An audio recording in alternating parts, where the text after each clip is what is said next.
Hey, I'm Elisabeth Halfpapp, and I would like to welcome you to the Barre Exercise Intensive Part 1, based on my creation called CoreBarreFit.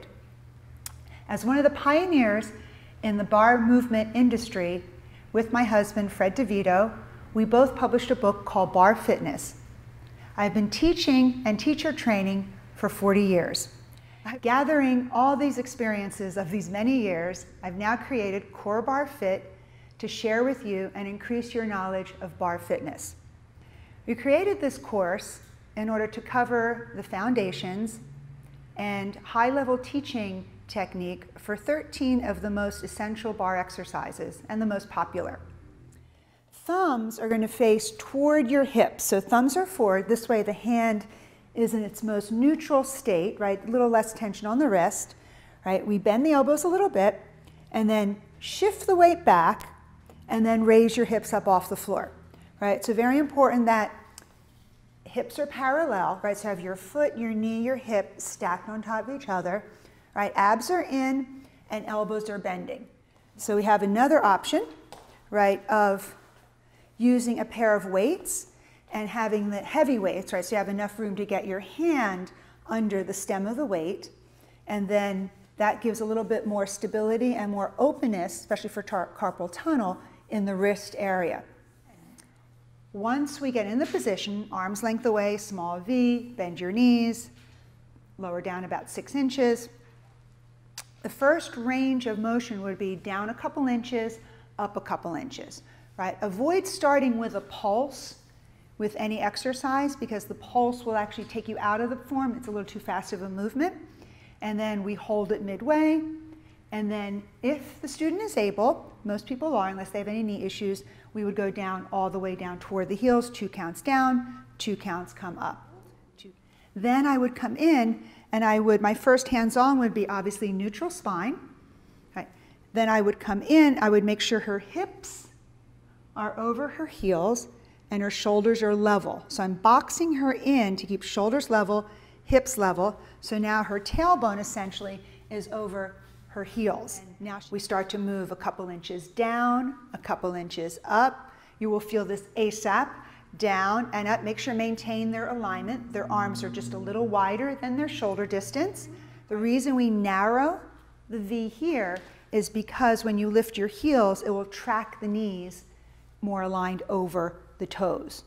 Right? So if I had my knees too turned out, or Stephanie had her legs too turned out, when you start to bend forward, they're going to start to go more out of alignment. Oh my God, that was very well demonstrated, Stephanie. I know there. Right? So narrow V, very important on that. I get the full range of the muscle, right, of the quadriceps, down and up, right? And then we hold the up. Now the standing leg is just a little softened, right?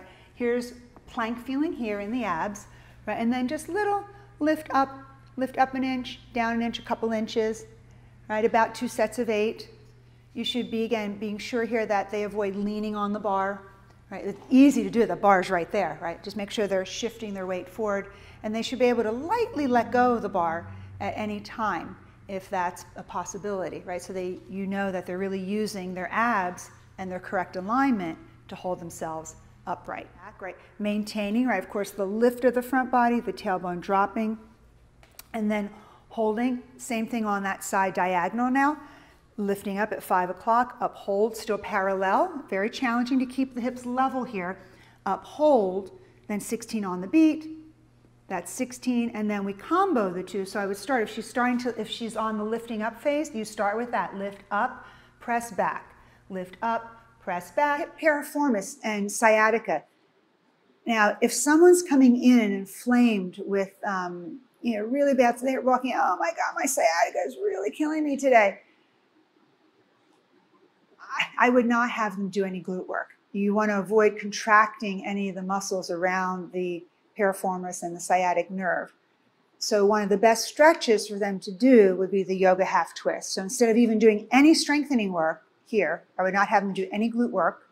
I would have them do this stretch, crossing one leg over the other, lifting up, making sure their hips are level, and then they twist to the top leg. And your left hand is going to reach around to your left foot and just hold on to your left foot and rotate your hip forward. So essentially now, The foot obviously is above the knee, and the most important part of the pretzel, right, is keeping this hip rotation forward, right? It's an inward rotation of the hip. Now notice if this is enough for some guests, right, some students, they can keep the knee on the floor. The next phase would be to lift the leg off the floor and press back, usually one set of 8, and then we lower down. Next phase would be to combine the back movement and the up movement. But before I would start that, I would have her rotate the hip forward again, all set up, pointed or flexed foot, your choice. Now we press back 1, lift up, back 1, lift up, flat back. And this is one of the original Lottie Burke exercises based on stability and bracing of the back muscles and the abdominal wall. 2 points to think about here. The upper body, right, is arms are pulling down, so the shoulder blades press down into the upper back.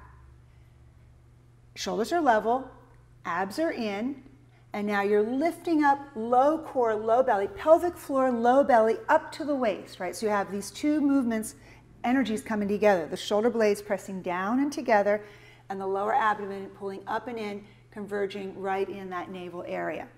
Inhale, exhale, pull down on the arms and abs work in tandem.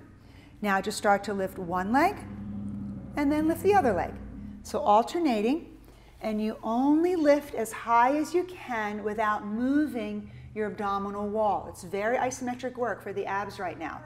And now she slowly rolls down one vertebra at a time. As she rolls down, she slides your hands more up her thighs toward her hips and goes to the back of her waist. So the back of her waist and her lower back are pressing down into the floor or the mat. Elbows are high and wide, chin is open, parallel to the floor, right? And you're feeling a lot of stretch, you will, above, around the upper back area here, the shoulders. Inhale, roll all the way back up again. Now we're going to add the obliques. Roll back down, elbows lift high and wide. Now extend one leg out and turn toward your extended leg. Same progression here. We hold first, right? Notice this is really good. Her shoulder blades are off the mat, abs are in. You can let go one hand, ideally the top hand. If you can, other hand. And you can just little taps in, or just one hand taps in, or you just hold on. Bend the knee, roll back up, come back center, hold on both legs before you roll up. And feel strength and stillness. See how Alyssa's shoulders are pressing down, navel to spine, 1 inch above the navel, 1 inch below. And open, now reach top arm straight ahead. Next option, a little more advanced, just float your top leg up. Hold 2, little pulse down, 8. 1, 2, keep pressing on that block, 3. The still arm is actually working just as much. And up and down, a little compound weight work here. Lower body, upper body, 8 again. Go 1, down, 4. Challenge yourself in the beginning.